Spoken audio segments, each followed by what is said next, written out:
Hello friends, जय Hind. Welcome back lux student on YouTube channel. आज हम लोग सीटीपी का चैप्टर 11 के बारे में समझेंगे कि चैप्टर 11 में क्या है। ठीक है, तो इस चैप्टर से जो सवाल आते हैं वो लगभग 1 मार्क्स से पूछे जाते हैं।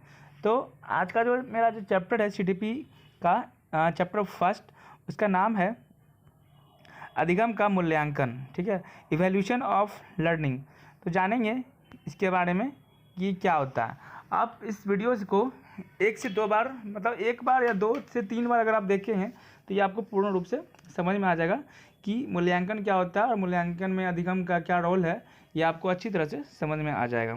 तो सेशन को स्टार्ट करते हैं।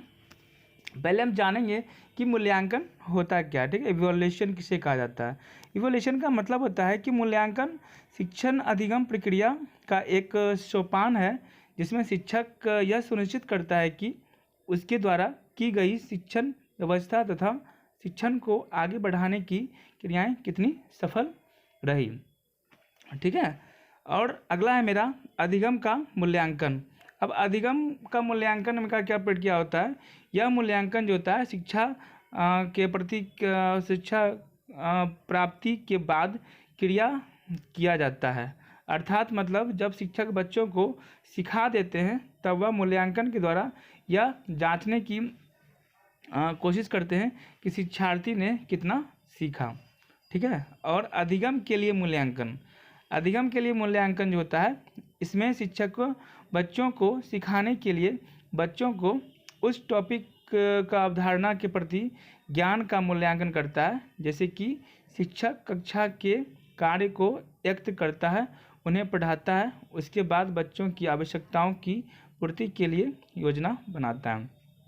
अगला मेरा पॉइंट है अधिगम मीन्स सीखना होता है। ठीक है, के रूप में मूल्यांकन मीन्स अधिगम के रूप में मूल्यांकन।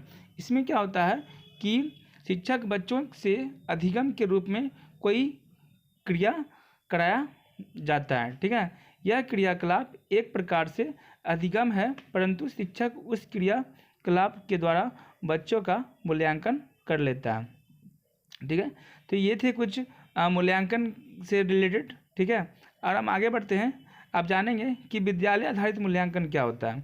ठीक है, विद्यालय आधारित जो मूल्यांकन का मतलब हुआ कि जो विद्यालय में मूल्यांकन किया जाता है बच्चों का, इसमें शिक्षक को विद्यालय के मापदंडों को ध्यान में रखकर मूल्यांकन करना होता है। बच्चों के अंक निर्धारित करने के होते हैं, औपचारिक पद्धतियों में अपनानी होती है।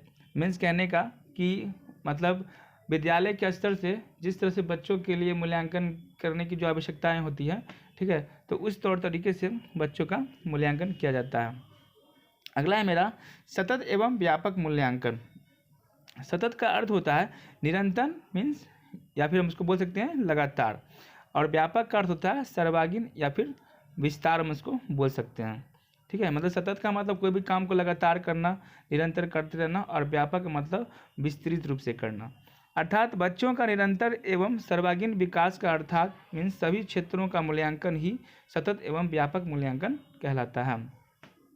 अगला है मेरा सतत एवं व्यापक मूल्यांकन की विशेषताएं। अब सतत एवं व्यापक मूल्यांकन की विशेषताएं क्या होती है, तो इसमें जानेंगे कि पाठ्यक्रम की जो एक अवधि होती है, जैसे कि मान लेते हैं कि 1 वर्ष का पाठ्यक्रम अवधि है। ठीक है, और उसके बीच में बच्चों का आकलन करना है, तो यह अवधि 1 सप्ताह या 1 माह या फिर 3 माह या फिर 6 माह का भी हो सकता है। ठीक है, सतत मूल्यांकन इसलिए आवश्यक है ताकि बच्चा मतलब कितना सीख रहा है, उसकी त्रुटियां में क्या कमी है, मतलब त्रुटियां में क्या कमी है, मतलब कि वो बच्चा कितना त्रुटि कर रहा है, शिक्षकों की शिक्षक पद्धति कितना है, काम कर रही है कि नहीं कर रही है, अतः और भी बहुत सारी चीज़ का पता लगाया जाता है।